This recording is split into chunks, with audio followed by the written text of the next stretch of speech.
We are in Nairobi for the Future Hospitality Summit, the 14th edition. It's now back in Nairobi, Kenya. And today we are joined by Roy Banister, is Head of Strategic Partnerships at the bench. How are you, Banister? Very well, thanks, Simon. Really good to meet you. Yeah, nice to meet you after a long conversation. Here we meet once again. Yes, definitely. And thank you for attending and bringing your audience to our show and obviously our event to your audience via digital medium. We really appreciate that. Thank you so much. And actually, this is a very fantastic opportunity. So far, how is the experience? How is this event? How is the event folding up? This been the last day? We're very happy. It's been a very successful event. Obviously, our event is a very niche sector event. It's investor meets developer meets operator, and our core focus is developing the hospitality industry. So quite a small event, but very impactful. So in terms of impact as well, from our last year's event in Cape Town, we did $495 million in deals. So we're really happy to be back in Kenya. Kenya has been one of our early supporters in the show, and as we built our hospitality investment community. So we're always happy to come to Kenya. This year, we're coming back to your question. We're really happy about this show. It's been successful despite some of the headwinds from the Middle East, which we thought may have impacted our African audience. Obviously, there were some travel issues with a small sector of our audience, but the general idea is FHS Africa is about Africa, about the hospitality investment opportunities in Africa, and it's about hearing from the Africans. Obviously, there's a very integral part of the international investors looking to get into Africa, but we're happy in the sense that this show shows a really great growth in the African audience uptake. So in a word, very happy, a successful show.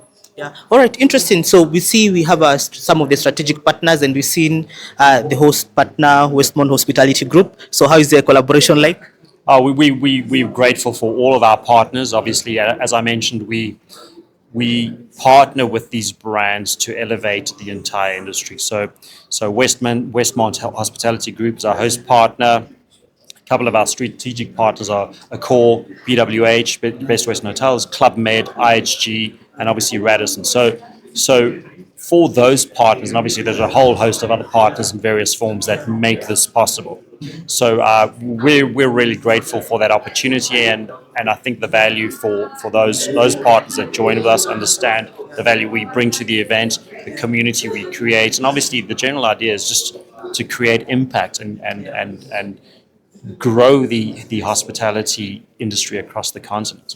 So now getting into this conversation towards investment, the Africa tourism and hospitality space has always been reliant on natural resources, and we've been seeing, actually we saw in an Outlook report yesterday, we've seen around 33% is what exactly is actualized plus what is on the pipeline. So why are we seeing a lot of deal making, a lot of this collaboration, signing MOUs, but we don't get to actualize and complete the project? And actually right now looking at around 33%. Well, look, so you and I spoke previously around DFI and some of the issues around that. So I think we need to draw a clear distinction around our investor audience and the opportunities. They understand the industry. They understand who they're looking to partner with. They understand the nature of the hospitality investment landscape across the continent, some of the challenges and the opportunities, more importantly, how rewarding they can be. So, for instance, as you saw on the W Hospitality report, Of course, yes. I mean, we've got 675 hotels in the African pipeline, and I think it's 123,000 rooms. And the fact that you're seeing this investor confidence in Africa underscores the growth in inbound tourism to Africa, which I think is double the figure of the international tourism numbers. So yeah, that's I would leave that investment discussion to the investors and the experts, but I can kind of just give you my 30,000 foot view. Yes. And essentially, what we do is the reason we're so impactful is because we have a audience of investors looking specifically at this niche sector that understand it and understand how to go about investing and building.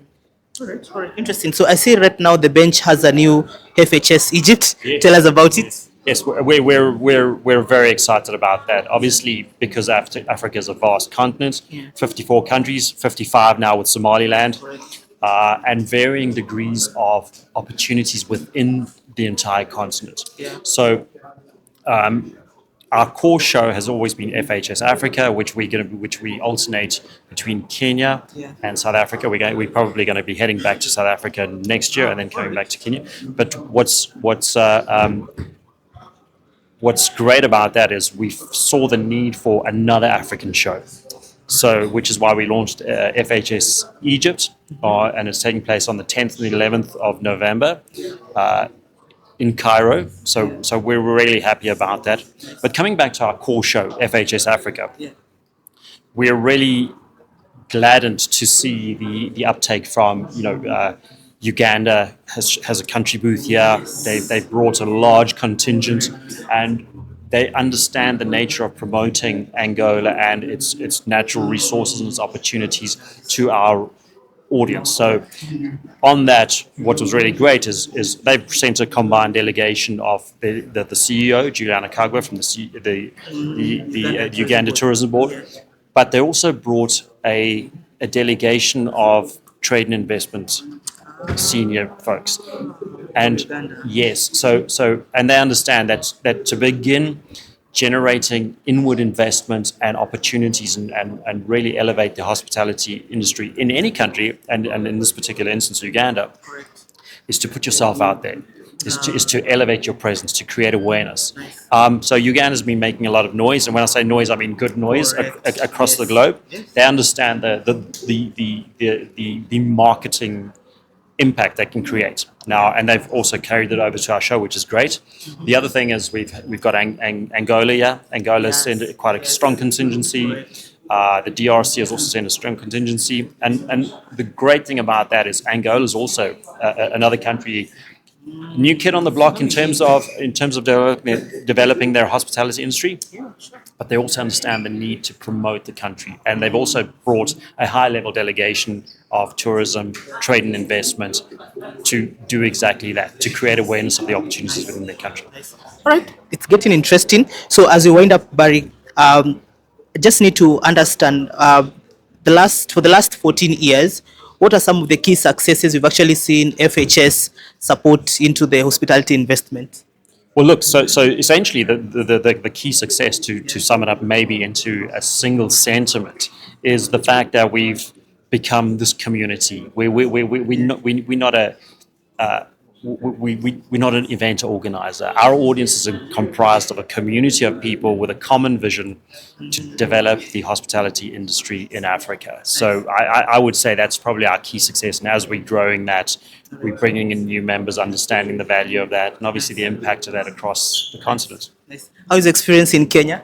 Great. I love Kenya. Yeah, it's always been good. I hope after this you're going to experience the Masai Mara and the Nairobi National Park. Most definitely. Have you also seen Kenya is building a very huge Bomas International Convention Complex that is coming up? Yes, I'm aware of that. I've actually had some discussions with some of the Kenyan government officials around that as well. Yes. And obviously investment into that opportunity is vital for the BOMA. So yeah, we're definitely watching that space and seeing how we can potentially become involved and partner maybe with the Kenyan government on that regard. All right.